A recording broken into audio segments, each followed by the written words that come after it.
This regular meeting of the Independent School District 535 School Board is called to order at 5:30 p.m. on Tuesday, November 12th, 2024, in room 137 of the Edison building.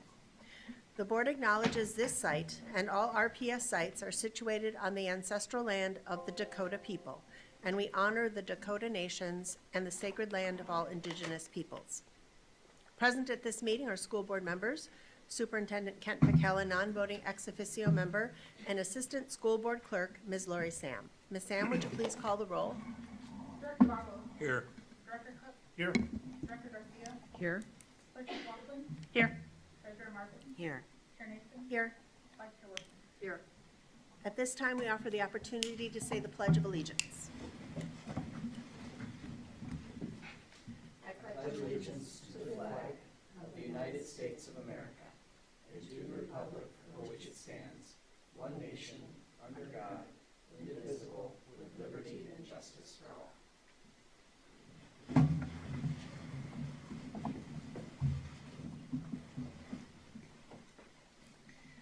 Item 2.1 is approval of the agenda. Are there any changes to the agenda? Move approval. Second. It has been moved and seconded to approve the agenda. All those in favor say aye. Aye. Any opposed? The agenda has been approved. The agenda and documents for this meeting are available online at rochesterschools.org/assembly. Item 3, comments to the board. There are no comments to the board this evening. Item 4, information and outreach. Item 1, National School Psychology Week. Dr. Garcia? Just a second. Took a screenshot because I knew this was going to happen. This week, November 11th through 15th, is National School Psychology Week. Our RPS school psychologists support our students from birth to age 21 in the evaluation process for disabilities that may impact their educational progress and performance at school. Their expertise and support help our students obtain the special education and mental health services they need to succeed in every aspect of their educational journey. To our school psychologists, we are very thankful for your hard work and dedication to our students. Thank you. Item 4.2 are board member committee updates. Does any board member have updates from their committees or any other events they would like to share? Director Marvin. Yes, last week, a number of us, 4 of our board members and also our Ms. Peterson and Mona Perkins visited Franklin Elementary and Montessori at Franklin Elementary School. And it was wonderful to see the SCIP, their school continuous improvement program plan in action. The teachers were amazing. We stopped in to a number of different classrooms and resource rooms that they had for the kids. And something I found particularly interesting, and others who were there might want to share what they saw too, when they were working with kids on reading and they were processing the story that they'd read, it was so important that the kids remembered what they read and understood it, that they understood the emotion, the characters, what was happening. And I'm thinking, I can't tell you the number of times where I've read a document and 30 minutes later, I'm thinking, I read every word and I can't remember a thing. I don't know if that's ever happened to anybody else. But these kids were being taught not just to read, but to read closely and to think while they're reading. And they didn't do that when I was a kid, but I was really impressed. Any other participants in the SCIP visit? Director Workman?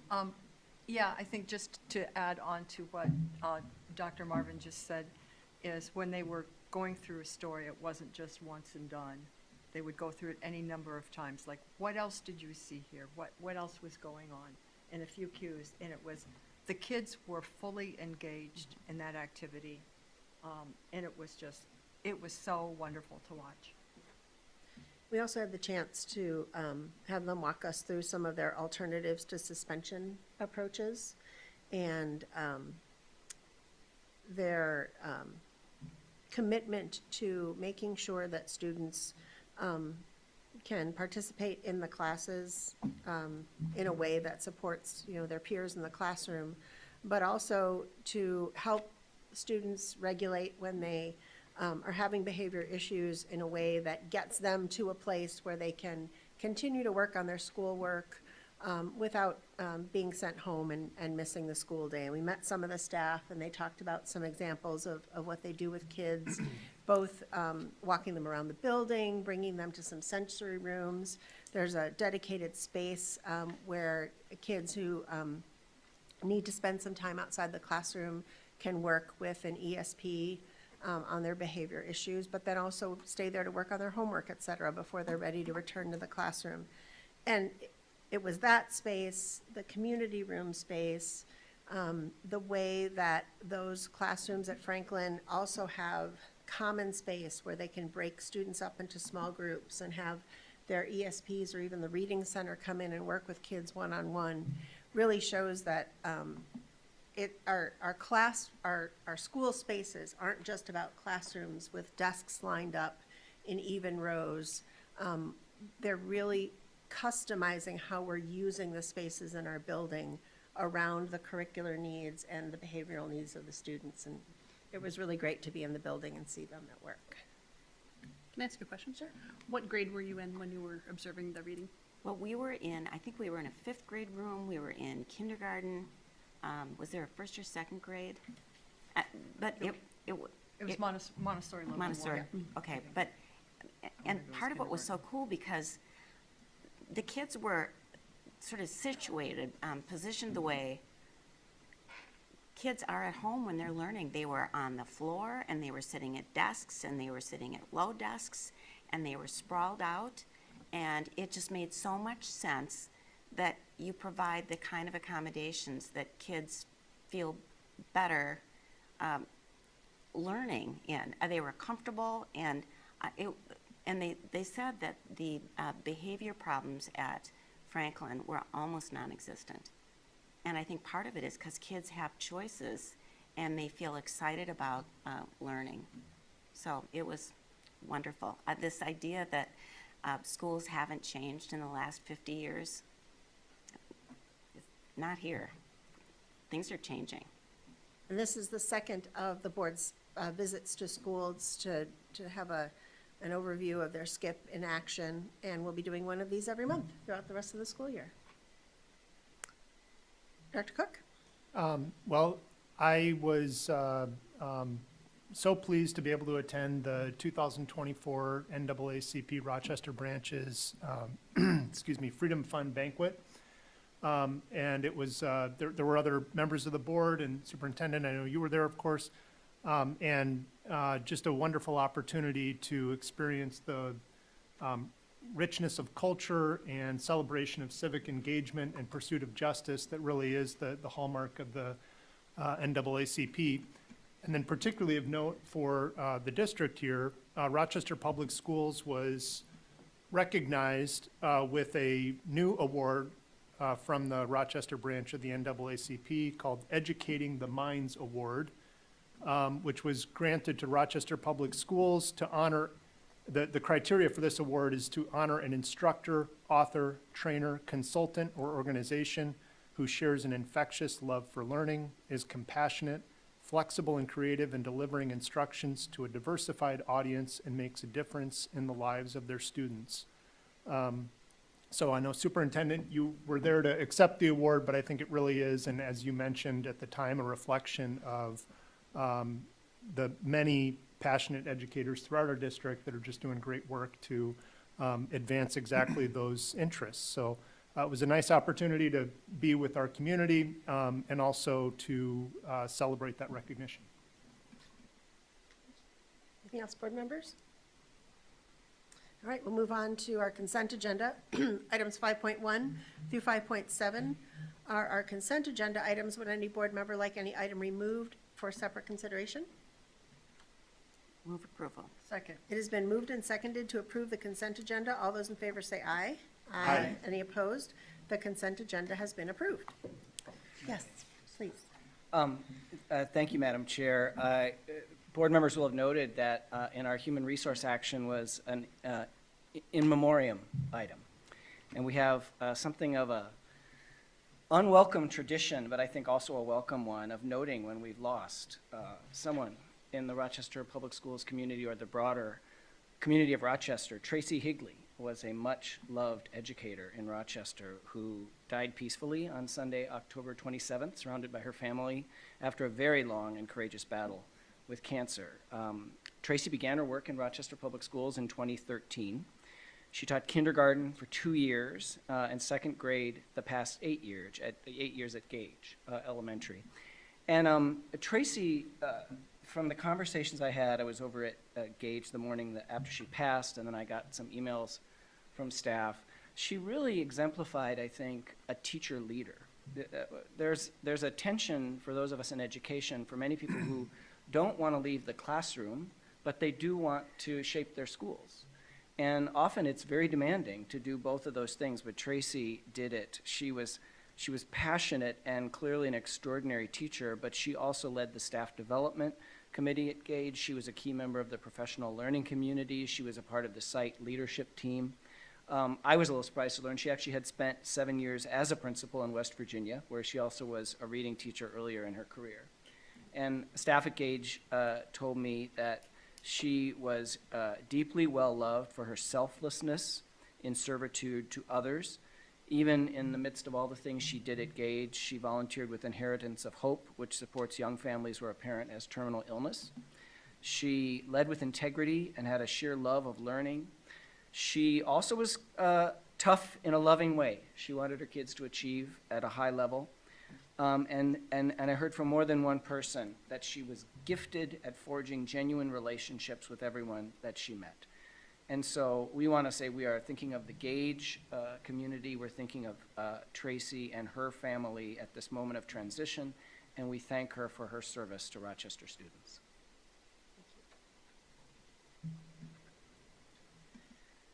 Our next agenda item is our focus topic, 6.1, start times implementation update. Superintendent.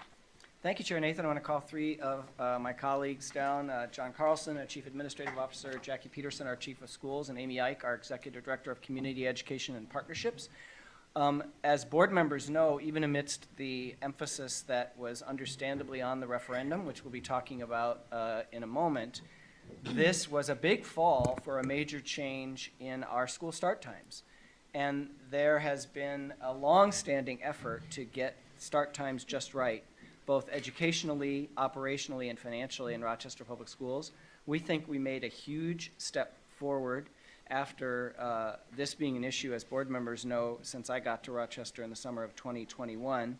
We don't think we have it perfect, but we think that a lot of things went pretty well, and we're working on the issues that we've identified as continuing sources of either concern or areas for improvement. And so I want to thank John and Amy and Jackie and their teams for really incredible work in making this happen. And so this is an initial update for you and our broader community on how our new school start times are going. I'll get started with the benefits and drawbacks at both elementary and secondary with the new bell times. At elementary, the first thing you'll hear from principals and teachers is that students are very focused, alert, and ready to learn during those early morning hours of the school day. And we're really capitalizing on those, that learning time. And at the same time, you'll hear them say that we're having fewer behavior problems in the afternoon because the afternoon is just shorter. We're not seeing kids falling asleep in the afternoon. And interestingly enough, we also see more kids eating breakfast. They're coming to school and having one breakfast instead of eating at home, coming to school and having another second breakfast. I'm sure there's a ton of other benefits, but the first and thing that comes to mind is that really great learning time first thing of the day. One thing that elementary is experiencing as a drawback is finding that time to meet. They had that really nice long period in the morning to have staff meetings, committee meetings, IEPs, and now they're needing to flip their schedule a little bit and do those meetings after school. So it's just learning a different model after 30-some years of this having so much time in the morning before the kids arrive. I think too, we all have had that experience as building principals of not having a sub for a classroom. We had the luxury of having maybe an hour to figure out who's gonna cover in this classroom, and now we just have a few minutes at the elementary. So we'll go on to secondary, and they're actually finding the flip side, and not surprisingly, they are seeing, maybe the benefits are what we used to see at the elementary, and the drawbacks are, the opposite for them. So when you go to the high school, you're not seeing kids that have fallen asleep on their desks in the morning the way they might have in the past. The first week of school, I was at Century, and Paul Malone, I asked him, "What are you noticing?" And he said, "Well, look." And he pointed to the cafeteria, and the kids were actually sitting up at the tables in the cafeteria. They didn't have their heads down sleeping. He said, clearly they're way more alert in the morning, and you'll hear that from teaching staff and staff in general at the high school. They are really enjoying having their meetings and time to collaborate in the morning before kids arrive. So that is a resounding positive. The initial drawbacks you heard about with busing and the lag time for students to leave campus after the end of the school day. That was because we were having some buses late getting in to pick kids up. But we did do some problem solving on that, and just last Wednesday, we implemented some new changes where the ALC sends buses a little bit quicker to our high schools, and we are already hearing that those changes are making a huge difference. Most of our buses are now leaving campus within 10 or 15 minutes of students being dismissed, which is really making a big difference in the end of the school day at the high schools. We are very confident that that solves the issue, and we are basically done talking about the possibility of adding minutes to the high school day this year. Middle school has talked a little bit, like you remember in the elementary school, saying we have fewer behaviors in the afternoon. Middle school is saying they're seeing more behaviors in the afternoon, just the reverse of that schedule. It's a longer afternoon for them, so that makes sense. All right, and I'll talk a little bit about the after-school environment. We know learning doesn't stop at the bell. And in the after-school environment, many of the things we're experiencing so far are those challenges as you change things, and we know that eventually they'll work out. But we are working through who is using which spaces, as you might imagine. So we had a routine, and as we've expanded the SAC program, which I'll talk about in just a minute, we actually expanded into some of the spaces that we were using through community education for youth enrichment. And so we've had to do just a little bit of that reorganization.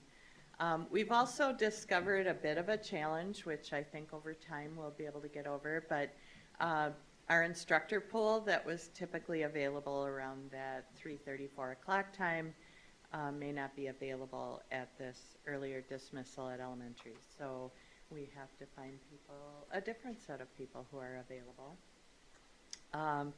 We do have a set of classes occurring after school at several sites, and what we found is that our normal length of those classes still has kids out a little bit early for parents. So we are trying some things with back-to-back classes, things like that. And then as you implement these new transportation things, we find that the window for offering transportation for field trips is narrower. And so you can see an example of how that affects some of our activities. So we're just working through some of these challenges and finding different ways to support those. On the positive side, we have had, thank you, major growth in our SAC program.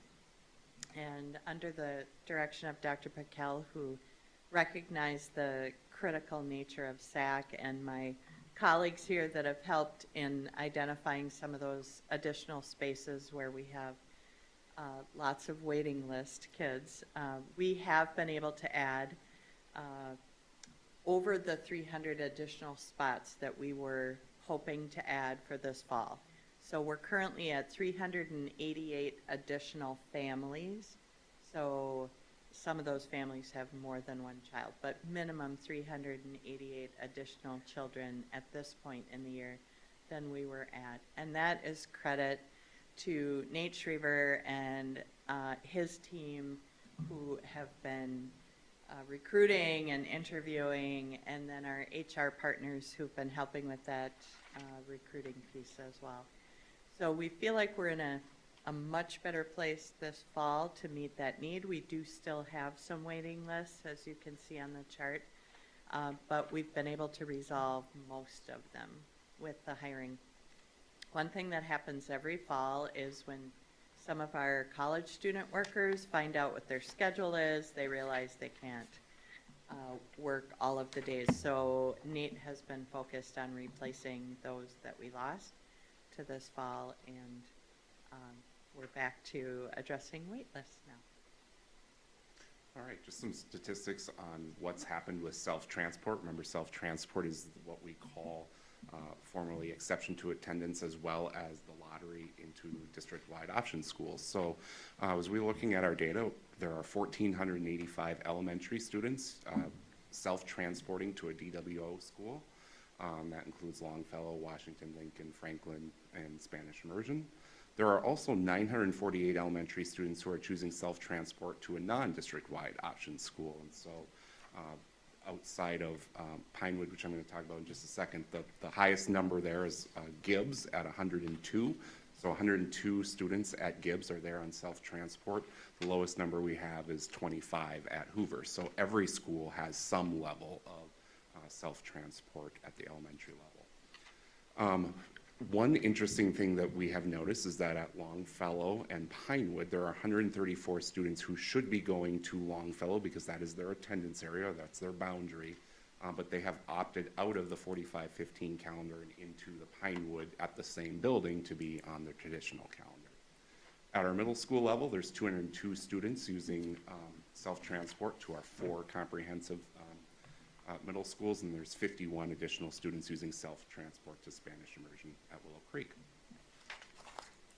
Some other things going on in our district-wide, we put a strong emphasis on implementing our School Mint software this year that would provide an upgraded experience for doing self-transport applications in the lottery process.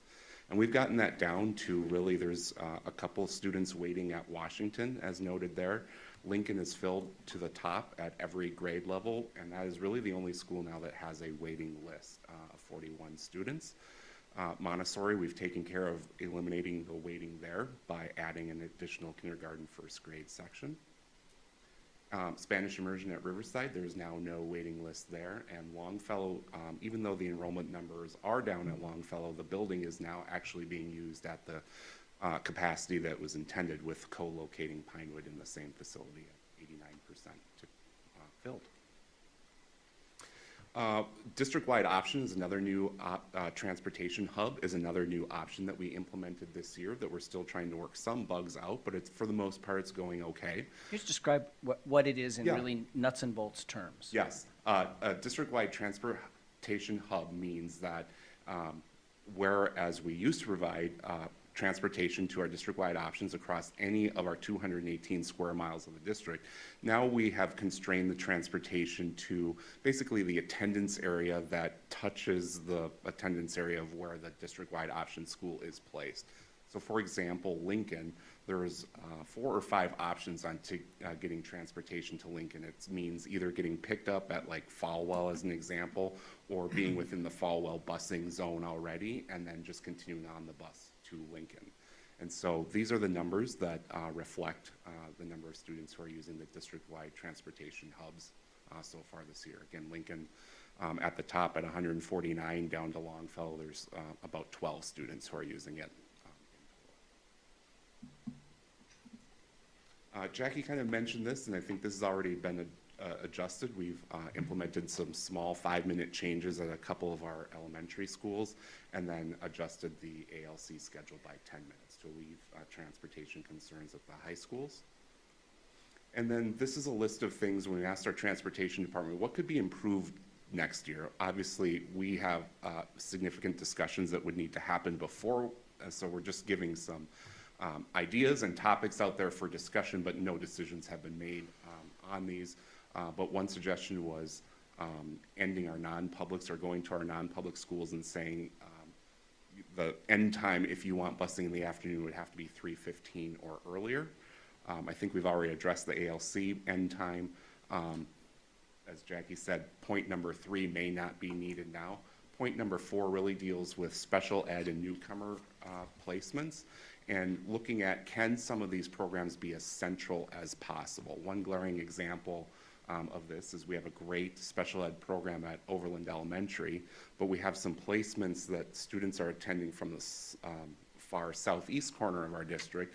Overland's in our far northwest quadrant of the district, and so that's a 30-minute one-way drive. So 30 minutes to pick up a special ed student, 30 minutes to drive them back, 30 minutes to drive them home, 30 minutes to get back. So we're spending a lot of costs there in some of these transportation situations. And so by locating some of our programs or maybe looking at that in the future, putting them more central, would actually save on transportation budget and improve the experience of the students that are riding. And then I think, as mentioned, we still need to look at some of our DWO transportation hubs and evaluate, is it working as it's intended, or are there other ways we could tweak that to make it better experience for our staff and our students?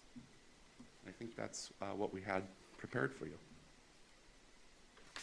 Dr. Cook? Do you have any information on how the change in the start time at the high school level in particular, or really rather the change in the end time, has affected after-school activities, athletics, and other extracurriculars? I think we have collected data at this point. It's a little early to have collected data, but we can get that data for you in terms of participation. Or just if there's, has it necessitated changing practice schedules or changing the way that competitions and performances and things like that were scheduled relative to years past, or has that been a concern or not? It's been problematic at this point. I think if we adjusted any more, we might have to consider whether we could do, I think that is one of the reasons why we tried to stay at the bell time that we have this year, so that we wouldn't disrupt learning time, because when we do have competitions, kids do need to leave class sometimes. We want to change the bell time such that students would be missing more instruction than necessary. Okay, yeah, thanks. I thank you for that question. We can take a look at it, and I know we haven't seen a drop in participation in arts or athletics this fall. So I've asked about that, but I don't know about your question about have we had to adjust practice times and things like that. So we can find that out. But I know I have asked all of our activities directors, have we seen our numbers go down? They said, no, it's been pretty stable. So that was one concern. If kids had other commitments, would they not be able to play a sport or like be in the play? And so far, it seems that our numbers are roughly the same at all 3 high schools. Excellent. Director Wickman? So I'm curious about the 134 students at Longfellow who have opted out in favor of Pinewood for the same building. How does that compare with students who opted out of Longfellow neighborhood last year? And where else might they have gone?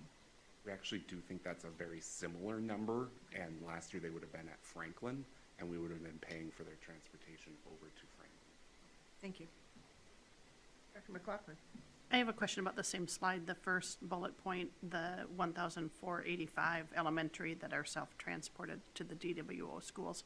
Can you put that in a percentage of total students for us? Yeah, so I was just telling the cabinet yesterday that those two figures, 1485 and 948, represents about 33% of our elementary population. So 1 out of every 3 students is using a self-transport option. So 1,500 is going to be a lesser percent than 33. Call it 20 something. Yeah. But thank you for that. That seems to fit together too. Thank you. And I think by just Director McLaughlin, that's a significant percentage, and I think that we're going to have to really watch that. When I recommended and you approved moving away from the exception to attendance process, which actually was substantively very different than this. You had to find a reason, which I found was not an effective process. And now, if there's space, you can go. But when we said this, we know we need to carefully watch this. What's the impact of this on our enrollments? What's the impact potentially on the mix of kids that are going to school? So we now have a third of our elementary families taking advantage of that. And that's notable. That's significant. And so we will certainly be watching that, both as we think about enrollments for next year. And I think, you know, the last point on John's slide was I personally don't think we have found the perfect transportation structure for Rochester. I think that would be part of a next strategic plan. There are some ways we can both keep costs reasonable and potentially somewhat expand access to multiple schools. That would be a time to really take a look at this question of self-transport, which of course we also did not apply to the high school level for reasons that you'll recall had a lot to do with athletics, but also some other issues. But it's people are taking advantage of it at the elementary and middle school levels at a very significant rate. I do have one follow-up if we're going to look at that more closely. I would be curious to know how much of a change that was before the hub schedule because of things like parent preference, parent work schedule, or going to school-age childcare. There may have been self-transports anyway. I'd be interested in that mix. Yeah, your question hits the complexities of that we'll have to unpack. If we simply compared exception to attendance directly to self-transport, it's a pretty big expansion, but there are some nuances in there in terms of daycare and where the kids were going. That's a good thing for us to look at. Is it, how much higher is it than the historical norm of parents driving their kids to school? I guess the other piece of data I'd be interested in is if there were students that were at the district-wide schools that are now back at their neighborhood schools because they weren't able to do the self-transport, that I would be interested in that number as well. I don't have the number off the top of my head. We definitely know that has absolutely happened. Dr. Marvin? Two questions. One, I think, Dr. Pickell, for you, is the district gathering information about why parents who send their elementary kids to a different school other than their neighborhood school, why they're doing it? We haven't done it since this change. I think that could be a good line of inquiry. Right now, we're also on the cusp as we implement what we're calling our new enrollment strategy of reaching out to families in general to find out why they're choosing the schools they're choosing or avoiding certain schools they're not choosing. So taking a look at that issue could be an additional layer at that we could do. Thank you. And then Ms.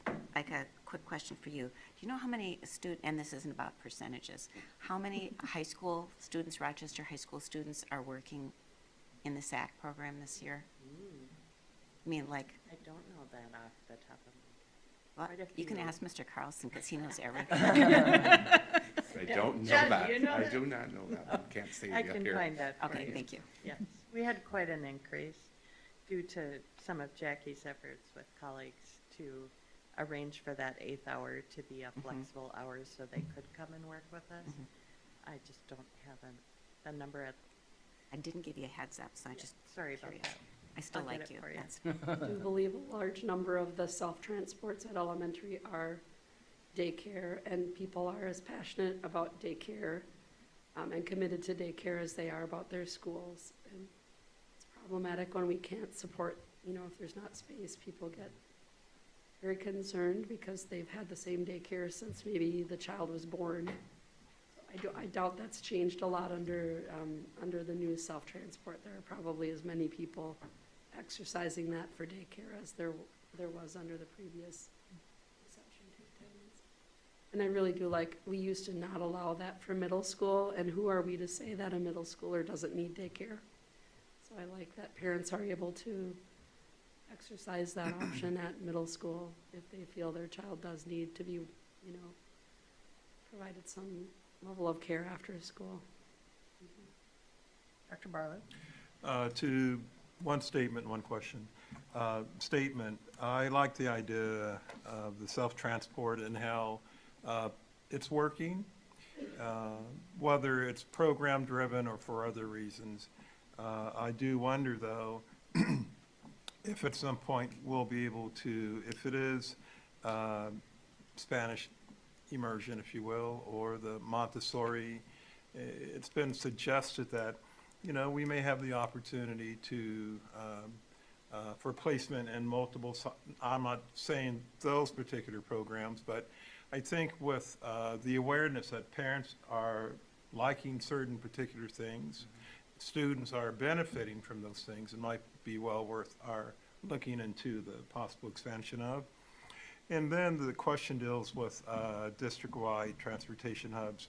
Are we still providing transportation for, are we still required to provide transportation for the private schools? And if so, how does that affect our, I didn't notice any reference to them, and that, this wasn't part of the presentation, but can you speak briefly to that? Yep, so by law, yes, we are required if they ask for it. So Okay. we annually approach our non-public schools and ask them, are you interested?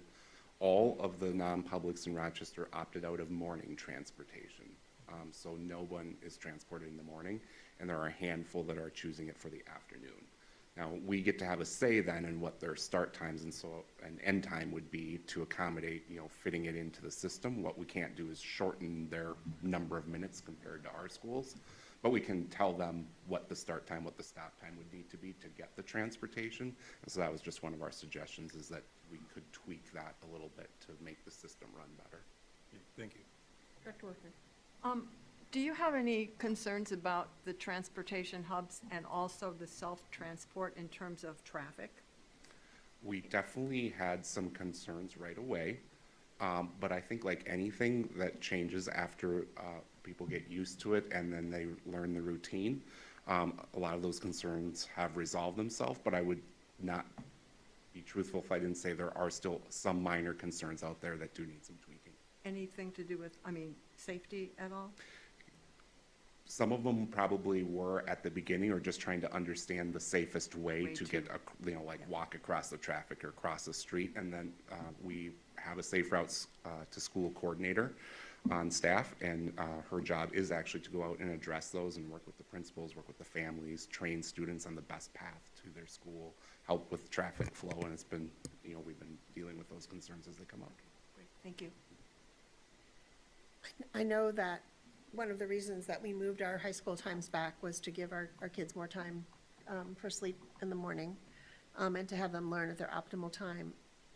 Are we seeing any shift in any of the extracurricular activities to morning practices? Is that something we're discouraging because it doesn't really flow with the idea of what we're doing? And have we seen that in other districts that have had moved to these start times? Over time, do you start seeing the teachers taking advantage of that morning time? I could also see clubs and athletics trying to take advantage of that morning time too, because the practices and things go so long into the night now. We're definitely not discouraging it. That would be at the discretion of our coaches, activities directors, and high school principals. I have also not heard about a significant increase in the numbers. I know swimmers are notorious for getting up early to do 2-a-days, and that's continuing, and certain other sport. Yeah, is that right? So certain other sports, it could happen. I don't think that we would discourage it in the same way we would starting academic learning back at 7:20, like we all have learned we need to move away from. Kids who are in a sport or a club are coming there of their own choice, and one would presume, unlike what Ms. Peterson was describing, the heads on the cafeteria tables is not happening during swim practice or something like that. So we would we'd let our sites manage that. But just as we've hit a couple of other good issues today, we can certainly take a look at that and let you know if those things are happening. I think the adults are capitalizing on the morning time. I've heard some principals say that the kids might almost in a taunting way say, I'm just staying up later because I don't have to get up as early. But we as adults probably do the same thing when our work schedule changes. Hopefully they're getting more sleep. That's what we hope for. Anything else, board members? Well, great. Thank you for the update and for all the work that you've done in implementing this year to make it go so smoothly.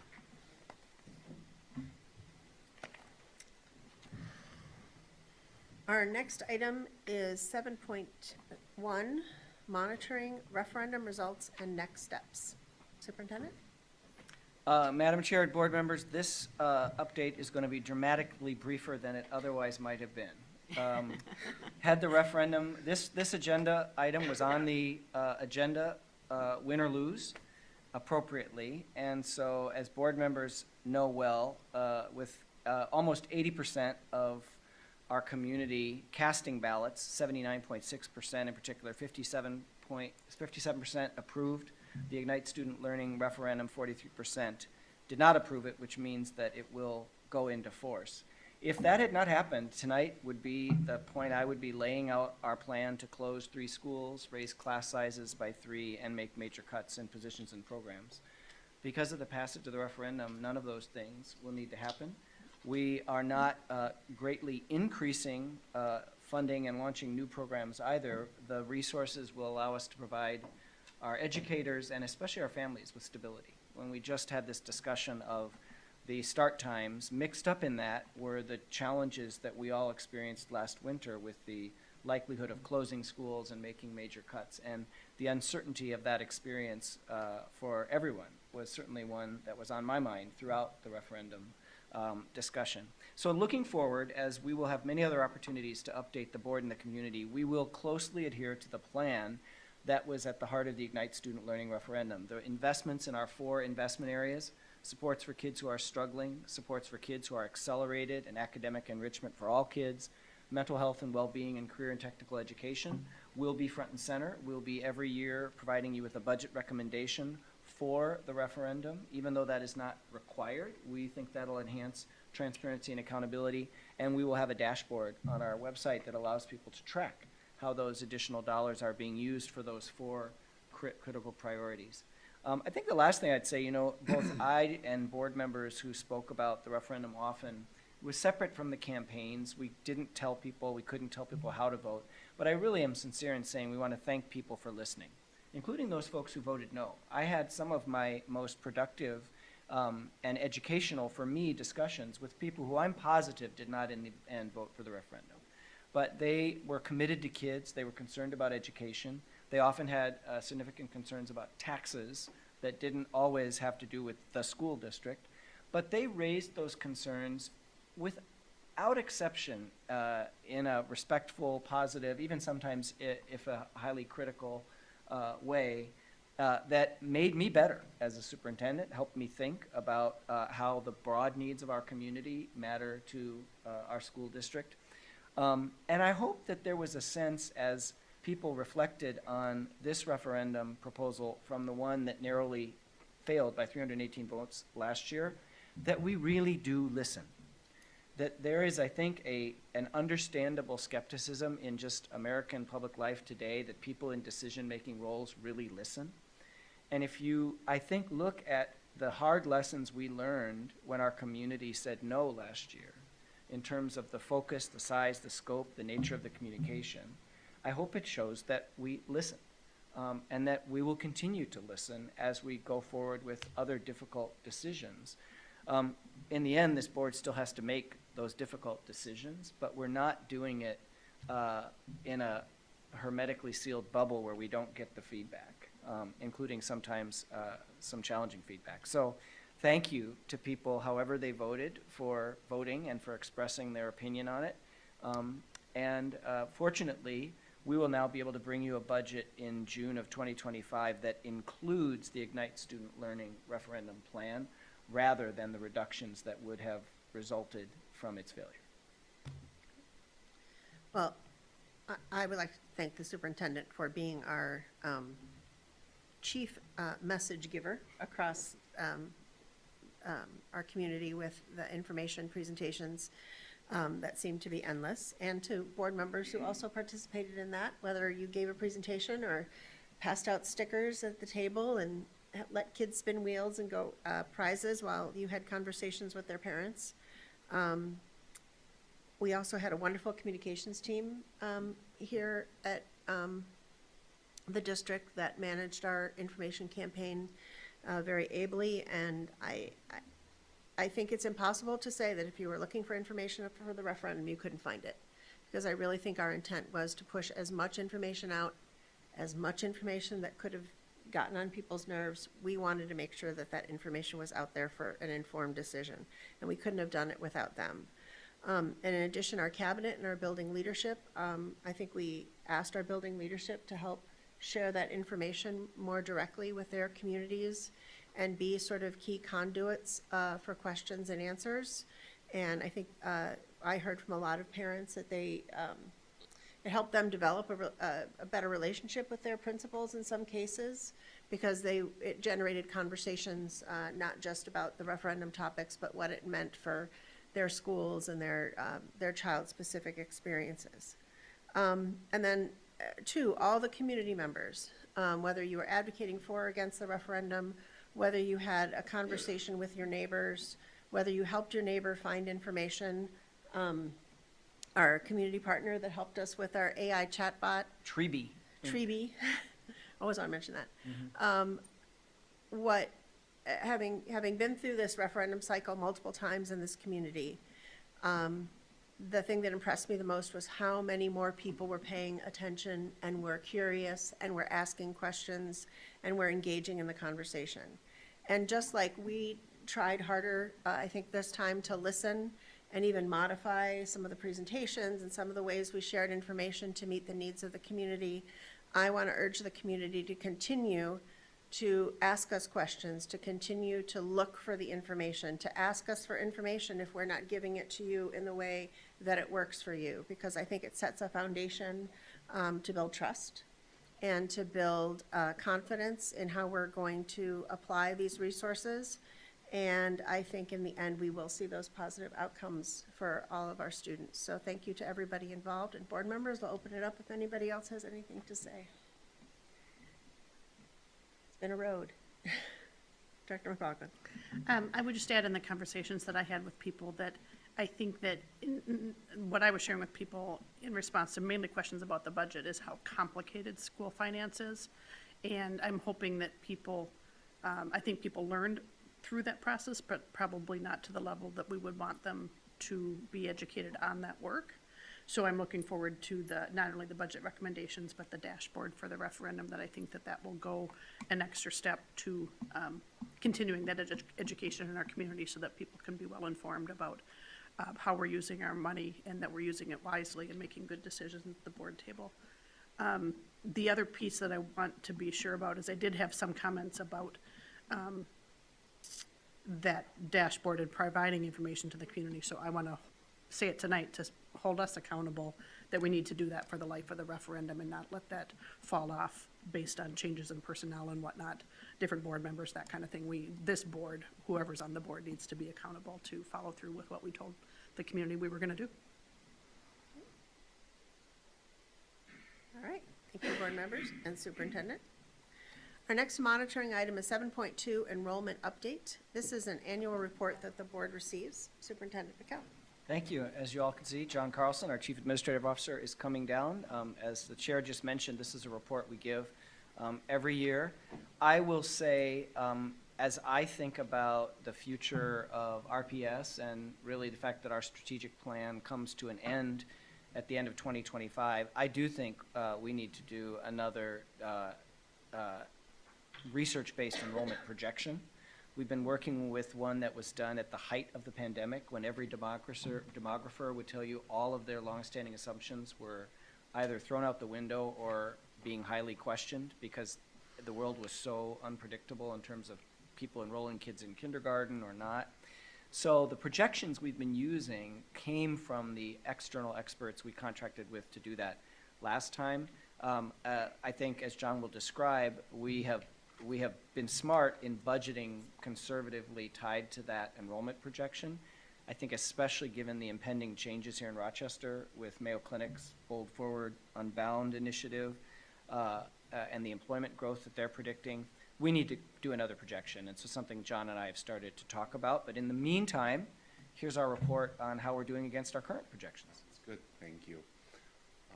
As usual, I usually give a look back for the last 6 October 1st so we can see how that compares to the current. The current October 1st head count or student count on that day, snapshot only of that one day, was 17,323 students. That was 258 students less than the same day a year ago, which represented a decline of 1.5%.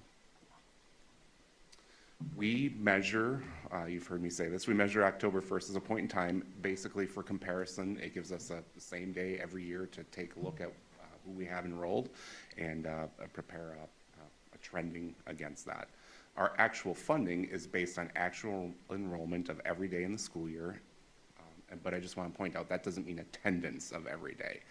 So a student can take a sick day or their parent can excuse them for a family trip or something, and that does not impact our funding. However, if a parent were to take their student on an international trip for like 16, 18, 20 days or whatever, the student does get automatically dropped after the 15th day or on the 15th day. And so the payments do stop at that point. In Minnesota, the head count, again, doesn't determine what your funding is going to be, but it is actually based on a couple other factors. It's first the average daily membership. So an example that I put out there is with an enrollment of 17,323, that may convert to an average daily membership of 16,940.85. And you wonder, how do you get a fraction? Well, if a student enrolled today, since we are basically at the start of the second quarter, the most they could earn for their average daily membership is 0.75, or 3/4 of a 1.0. And then you take the average daily membership by law and you adjust to pupil units. Basically, a kindergarten through 6th grade student who attends for a full year is a 1.0 pupil unit, and a 7th through 12th grader is 1.2 pupil units. So that's why pupil units is usually higher than average daily membership. As superintendent said, we had projected our enrollment a little bit less than where we were at 17,163, but we're at 17,323. And so we are anticipating that we'll have more adjusted pupil units by the end of the year than what we budgeted. It will be in that range of 160, and we are working currently on doing a revised budget to bring forward to your approval that will include additional revenue. That will come to you on the December 3rd board meeting. I think that's the end of that report. Board members? Dr. McLaughlin? I just have one question, because you said something a little bit different than I heard you say it before. How often do we get payments? Oh, yes. It's from the state, right? Yes, we get paid. It's like getting a payroll check. We get 24 payments throughout the year on the 15th and the 30th of each month. So they kind of meter that and prorate it as you go. Probably something I should have said in my my pre-ramble before I introduced John, but I think it's an underappreciated factor in our lives today that the birth rate is declining dramatically. It's gone down by 17% in the United States since the Great Recession of 2008. And that is dramatic social change in a relatively short period of time. The big question is, are those younger Americans going to have kids later in their lives or not at all? So Rochester is not at all unique. This declining enrollment challenge is seen everywhere, and our levels of decline are actually much lower than in many other urban areas, which is not to say that it's not something that has big implications and that we watch carefully, but the pie is shrinking overall. As we talked about often in the referendum, Rochester Public Schools' market share of that pie remains fairly constant, and it's slightly more than 3/4 of the kids who live in our jurisdiction. So, Mr. Carlson, you said that when we talked about the budget in June, you set our expected revenues and expenditures on that 17,163, and the numbers came in higher. For that extra, I know you said what it was, 160 kids, has that dramatically changed our expenditures? Because we hired with the budget that we had at the beginning of the year, which was the 17,163. What does that increase in that amount of kids do? I mean, do we benefit on the revenue side? Are we getting hit on the expenditure side? Yeah, it would be more beneficial on the revenue side because, as you stated, we've budgeted a little bit. Let me think that through. Yes, it benefits on the revenue side. There are a couple of instances where we had to add a teacher throughout the summer. Jackie, Carl, and I work on that and take a look at numbers.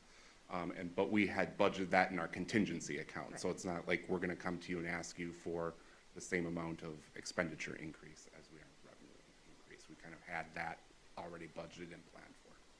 So beating our budgeted projections is good news. It depends on how you look at it. I would say yes, in my opinion, it is better news. Director Marvin? Just, I hope this is a quick question. As Dr. Piquel said, birth rate across the nation is down everywhere. And you get numbers of children born in Rochester and Olmsted County. So that's one baseline you can go from. How do you figure with Mayo's growth, the numbers who are gonna, the number of people who will move here and the number of children they'll bring with them? That is the million-dollar question that is a little bit challenging to predict, although there have been more public statements recently by Mayo about anticipated growth in their workforce. So should we proceed with a demographic study, I think that's something that we could maybe try to work into the projection based on some of those statements we're hearing. Good luck with that. Thank you. Yeah. It actually is a fairly common factor in school district demographics, where you have a usually pretty standard inflow. But then you get certain communities where, for instance, you have a very large group of people that might come because of some international incident or something. The Mayo Clinic example of 2% projected annual growth, and then the city of Rochester projects another percent above that, it is a known number. The question, as Dr. Marvin, you're saying, is how many of those will be people with young children who will bring them here? Initially, Mayo doesn't expect much of that because it's all construction. It's going to be people who are doing that. But they're building the buildings to hire physicians and clinicians and things like that. And so that was why I said so often in the referendum campaign that it's short-sighted to close schools here, which is not what I would have said in every community at all.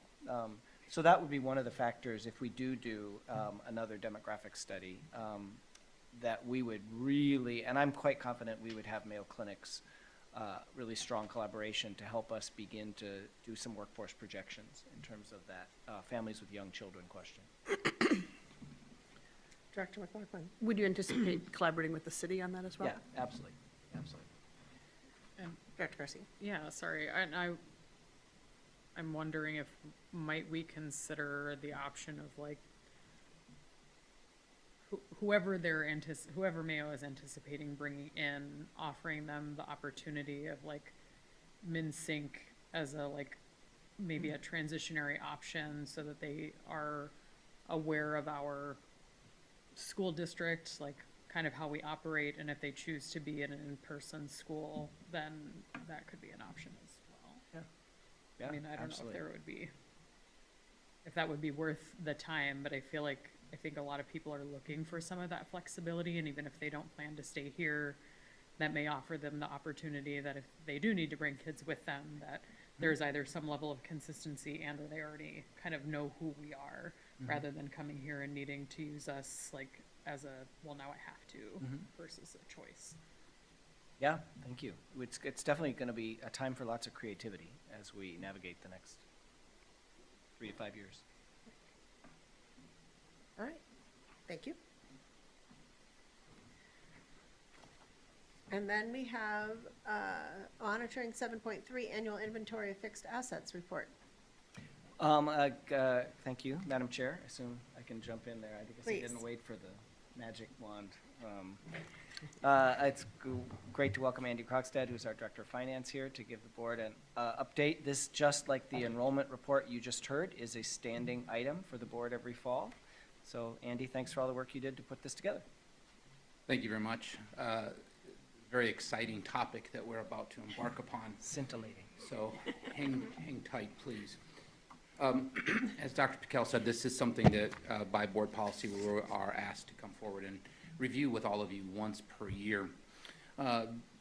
This is not changed, or this is unchanged from last year, with the exception of the fourth bullet. I do want to point out there is a new GASB guideline that requires us now to record small ticket items that are in aggregate a much larger dollar value.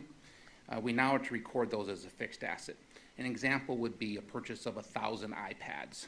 The iPad alone might only be $300, and in the past that iPad would not be, or that whole purchased would not be counted as a fixed asset. But because as an aggregate, those 1,000 iPads now total $3 million, that now is a fixed asset. So that really is the only change, and you'll see some of those additions to the total fixed assets that we have on the books now as of June 30th. Again, how do we do this? Between the finance and technology teams, we're keeping track of all those inventories, the buildings, technology devices, and you'll see if you've gone through the list of assets, you'll see obviously a tremendous number of buildings and building equipment, but also a lot of technology equipment that becomes now fixed assets. We do this on an annual basis. We report these numbers to our auditors. These numbers then are included in the final audit, which you'll see next week, actually. Yes, next week. So how do we dispose of equipment? There are prescribed processes for us to dispose of equipment, but of course, if it's something that a building no longer needs, we ask if other buildings need it. So let's try to keep it in the system if we can. We also can auction these things off in a public surplus domain. Because it's public funding, we do have to allow anyone in the public to bid on them. If there's no value, it then goes to the scrap yard or to waste to energy if there's no value and then there's no interest in the public auction. Last year, as you can see, we received a little over $60,000 in payments for selling of equipment and assets. So no changes in our value, our asset value in land this year, so no disposals, no additions. Land improvements, just a small amount there, primarily just to give you an example, there's some playground and a tunnel at Dakota that moved from construction into the fixed asset category this year. Pardon me, because I have a couple of notes. There we go. On the buildings, obviously a little bit of increase there. We did some boiler work. Solar panels at Longfellow and Dakota belong in this category. Distributed antenna system, again, that's the internal antennas that go throughout the facility to help with emergency communications. Those are the kinds of things. Male pool upgrades, some of those that have been completed now go into the fixed assets, so that's what you're going to see in the $5.6 million. The disposal actually is, one of the disposals was actually a boiler, so I believe it was probably a replacement, an in and an out. Owned equipment, this again is where you're going to find the addition of those group assets. Again, that's what I talked about at the beginning. As an aggregate, those assets that now come together and have value. And the district has chosen to use a $20,000 threshold. So anything that comes into us that may be made up of one or multiple items, if it's greater than, well, if it's one item, it's, again, $5,000 or $50,000. But if it's multiple items, it needs to be greater than $20,000 to be included. Some examples of items that might be on this, that would be on this list. The disposal side is nearly all technology equipment, old servers, UPS equipment, things of that nature, and things in the data center, switches, routers, things of that nature that no longer have a useful life and have no value. We also have, in terms of added equipment, a van. I think we had a large truck at FSC, security camera projects, and a lot of other technology equipment that comes on the books at the same time. So you're going to see of that 4.1 million, a great percentage of it would be related to technology. Leased equipment went up slightly, about $1.3 million, primarily related to software subscriptions. So it's software subscriptions that last longer than 1 year. We now have to count as a fixed asset, and we now depreciate that. A couple of examples: Google, WebEx. We have these autonomous scrubbers at our facilities that you all think are great, which are really cool to watch, actually. Those would be included in this particular category as well. So as you'd like to take a look at the bottom line, we did increase. I actually didn't, now that I realize I didn't put the actual value of what our increase was, but our total assets as of the end of June 30th is $674 million rather. I neglected to put what the actual increase amount was, but that is on your cover sheet of the board item. It's in there. And then we did obviously have some depreciation costs for all of these assets, which we actually then depreciate and expense out at the course of a fiscal year as well, and that was $21.7 million. that is the exciting life of a fixed asset. Board members, any questions? I don't know if there's a right answer to this, but is there a right amount of fixed asset for a school district to have? I mean, how are we, when we look at other districts, somebody looks at that number and says, wow, $674 million, that's more than others, less than others? It's gonna be a Right lot where more than we- others, obviously, because of the number of buildings we have. That's gonna be the biggest asset we have on the books are the building. And of course, we increased that level of asset with all of our construction in the recent years. So I would say it's really hard to judge what is the right amount, but I would tell you that ours is gonna be substantially higher than a lot of other, obviously, even some perhaps comparable districts of our size, because of the new buildings we brought online recently that would add to the value of our. So it corresponds to the size of the school district, number of students, that kind Absolutely. of thing? Okay. Buildings being the biggest part of that. Director Cook? Am I right that the assets are generally based on cost to acquire? That is correct. Okay, so it's not like we're assessing the market value of an elementary school or something, okay, yeah. No, so Makes whatever sense. cost to build, that's what we bring on the books, and then we depreciate that out over the cost, or over the life of that actual asset then. So we Thanks. recognize a percentage of that expense each year. Board members? Thank you for the report. You're welcome.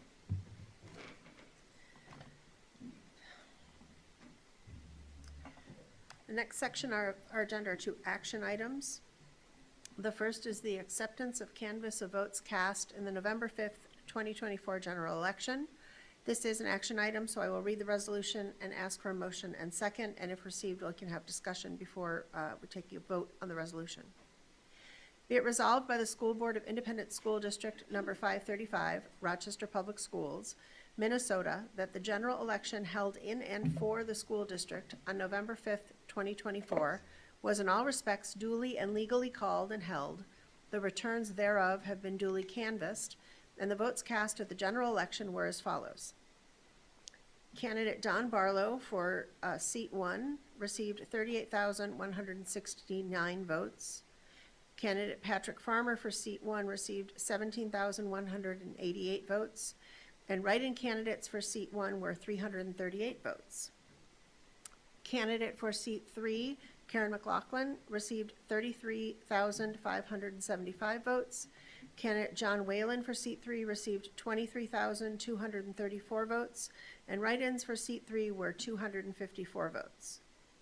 Candidates for seat 7, Christina Lucille Barton received 21,953 votes. Candidate Stephanie Whitehorn for seat 7 received 31,830 votes. And write-in candidates for seat 7 were 331 votes. Be it further resolved that Don Barlow, School Board Director Number 1, Karen McLaughlin, School Board Director Number 3, and Stephanie M. Whitehorn, School Board Director Number 7, having received the highest number of votes, are elected to 4-year terms beginning January 7th, 2025, and ending January 1st, 2029. And be it further resolved that the school district clerk is hereby authorized to certify the results of the general election to the county auditor of each county in which the school district is located in whole or in part. Move approval. Second. There has been a motion and a second. Any discussion? Hearing- Congrats, y'all. Hearing none, all those in favor, say aye. Aye. Opposed? The resolution has been approved. Congrats, y'all.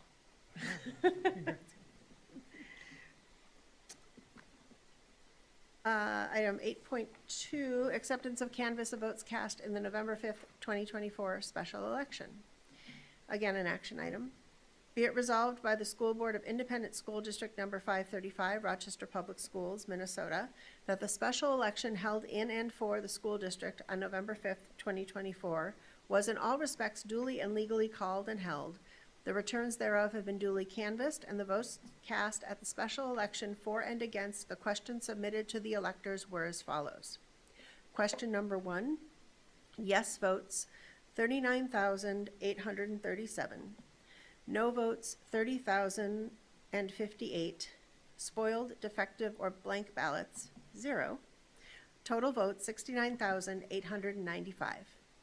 Be it further resolved that the ballot question, having received the approval of the majority of the votes cast, is hereby declared to have carried. And be it further resolved that pursuant to Minnesota statute, section 205A07, subdivision 3A, the clerk is hereby instructed to notify the Commissioner of Education of the results of the special election and to provide the certified vote totals for each ballot question in written form within 15 days after the results have been certified by the board. Move approval. Second. There's been a motion and a second. Any discussion? Director Workman? In the first, be it resolved, should it say that the majority of votes cast is hereby declared not to have carried? Because there's a not in there. Is that supposed to be there, or am I not understanding legal language? Well, you read it correctly, but I Yeah, think you the read it print correctly, is- but there's a not in there after the word declared. In the resolution in, Right simply? under the Simply, ballot yes. box, the first one. Be it further resolved that the Oh, ballot right. question, having received the approval of a majority of the Is votes right. cast, is hereby not to have carried, but it Right. carried, so Right. that correction needs to be made. But right, that has to be made in the written, but as I read it, You read it I correctly. read it correctly. Yes, you Okay. read it correctly. so does everybody hear the resolution? That it is hereby declared to have carried? Yes. Okay. Any other discussion? All right, all those in favor say aye. Aye. All those opposed? The resolution has been approved. Other business, item 9, there were no questions submitted by board members before the meeting. The current version of the ABCD is available in this agenda item for reference. Are there any agenda items board members would like to raise for consideration for a future meeting agenda? Hearing none, our upcoming board meeting dates. November 19th at 5:30, there will be a special session public meeting on the Comprehensive Achievement and Civic Readiness Report. Immediately following the special session will be a regular meeting. On December 3rd at 5:30, there will be a regular meeting. On December 10th at 5:30, there will be a special session public meeting on our Achievement and Integration Plan report. And immediately following that, there will be a study session. On December 17th at 6 p.m., there will be a special session public hearing, our Truth in Taxation. And immediately following that special session will be our last regular meeting of the year. And hearing no other business, this meeting is adjourned at 6:42 p.m. You're welcome.